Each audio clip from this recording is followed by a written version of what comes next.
اور B J پی سے ہماری کوئی مذہبی عداوت نہیں ہے، بلکہ مذہبی یا نسلی عداوت نہیں ہے، بلکہ ہمیں صرف ان نظریات سے اختلاف ہے جو سماج کے مختلف طبقات کے درمیان برابری، نسلی عدم امتیاز اور دستور علم کے بنیادی اصولوں کے خلاف ہے۔ السلام علیکم سامعین، 19 رجب المرجب ہے، 11 فروری ہے۔ خبر کا عنوان ہے تعلیم کا بھگوا کرن ہو رہا ہے جو ہمیں منظور نہیں ہے۔ یہ بیان مولانا محمود مدنی دامت برکاتہم نے جمعیت علماء ہند کے رام لیلا میدان میں منعقد 34ویں اجلاس میں دیا ہے۔ انہوں نے یہ بھی کہا کہ ہماری بی جے پی سے یا RSS سے کوئی لڑائی نہیں ہے، لیکن مذہب کی بنیاد پر تفریق اور فرق نہیں ہونا چاہیے، بھید بھاؤ نہیں ہونا چاہیے۔ انہوں نے کہا ہماری جو لڑائی ہے وہ نظریاتی لڑائی ہے۔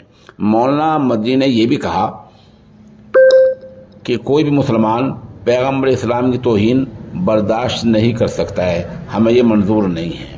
مولانا نے کہا کہ مسلمان اسی ملک کے شہری ہیں، کیونکہ جو اسلام مذہب ہے وہ یہاں کا قدیم اور سب سے پرانا مذہب ہے۔